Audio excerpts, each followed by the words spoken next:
Hello, I'm Ollie and this is Criminally, where I talk about crime, pulp, horror, that kind of thing. Today, comparing two colour e-readers, the Kobo Libra Color and the Boox Go Color 7.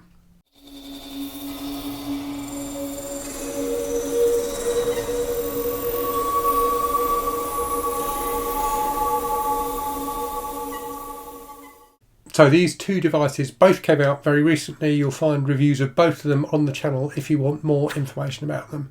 But what a lot of people have asked me to do is a direct comparison between them, because they are on paper very, very similar.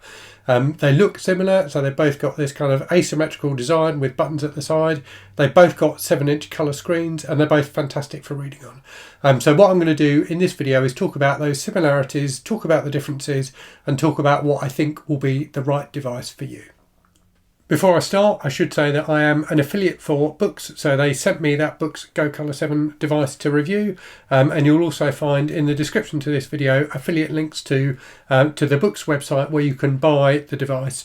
If you buy using one of those links, I will get a small commission, so thank you very much if you decide to do that. So let's talk first about the similarities between the devices. So they are both 7-inch e-readers. They both have colour screens using the new Kaleido 3 colour, and they both have this asymmetrical design, which I really, really like. So this is something that you used to get in some Kindle devices. So the Kindle Oasis had this design.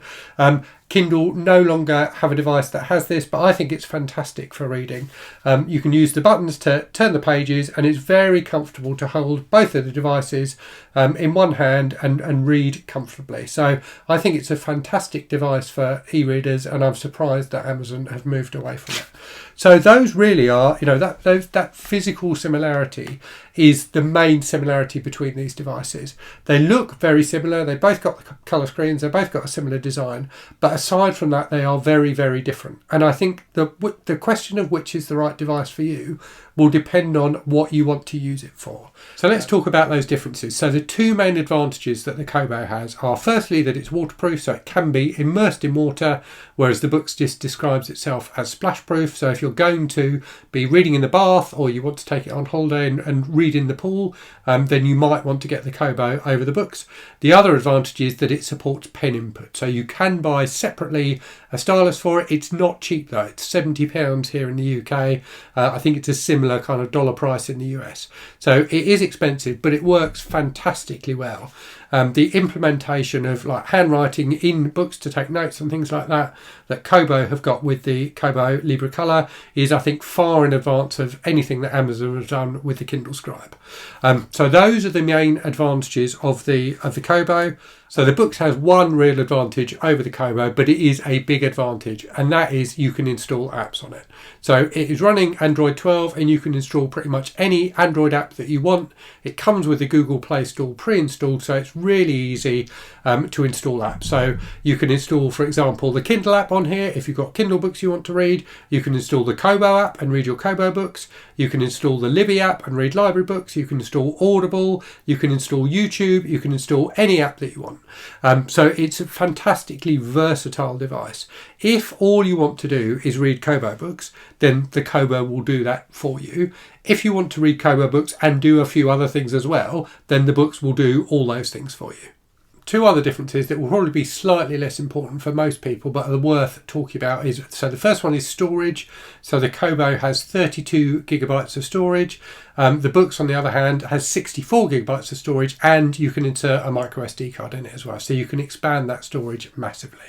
That's particularly useful if you're someone who's got a big library of ebooks that you want to put onto the device, particularly if you're a comic book reader. So if you've got comic book files or manga files that you want to read on this device, having that additional storage capacity will probably be useful to you. The other slight difference between them is battery life. So I have found the battery life on the Kobo to be better than the battery life on the Boox. The battery life on the Boox is still decent. I was easily getting, like a week plus out of it. But I think because it's running Android, because it's doing a bit more, it's a bit more of a battery hog.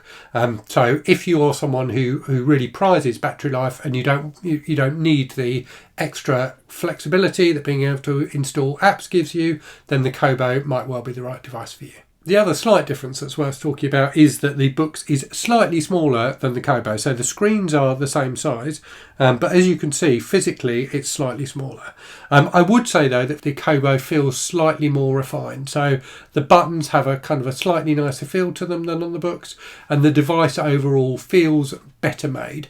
And that's not to say in any way that the Boox doesn't feel well made. It does. It's just the Kobo feels slightly more refined, and that also extends to the operating system. So I just find that like the UI design and things like that on the Kobo are slightly better than on the Boox, but then it does a lot less.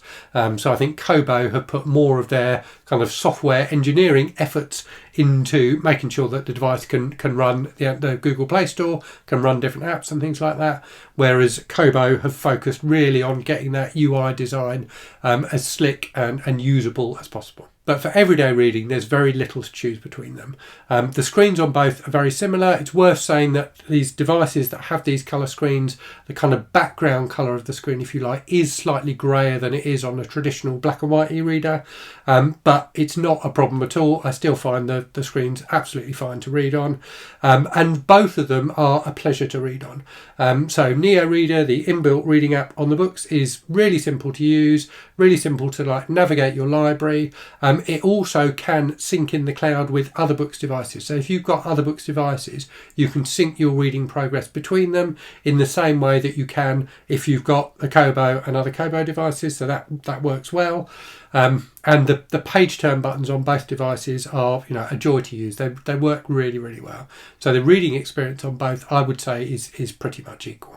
And that's true for their representation of colour content as well. As always on these colour ink devices, the colours are slightly muted, but they're represented really well on both devices, and performance is pretty much equal. In summary then, the right device for you out of these two is going to come down very much to what you want to use it for. The price of the two devices is very similar as well. So the Kobo is $220 US, the Boox is $250 US, but it does come with a case as well. So the prices are pretty much the same. If you're someone who's purely going to be reading books on it, particularly if you want to be able to take notes on those books, then the Kobo is probably the right device for you. If you want the flexibility of being able to install apps so that you can easily read books that you've got from a variety of different stores, or you want to say read manga via something like Shonen Jump, the subscription manga app, then the Boox may be a better option. Honestly though, they're both fantastic devices and really pleasurable to read on. For me personally, if I was going to pick one of them, I think it would be the Boox, and that's purely because I like the flexibility of being able to install other apps, and I'm really interested in reading manga on an e-reader. So for me, using something like the Shonen Jump app or the Viz Comics app is a big plus. So for me, yeah, I would go with the Boox, but for you, it's very much going to come down to the particular things that you want to use the device for. Anyway, I hope you found this video useful today, and as always, thank you very much for watching. Hope you're safe and well out there. Hope you're reading good stuff, and I'll speak to you again very soon. Cheerio.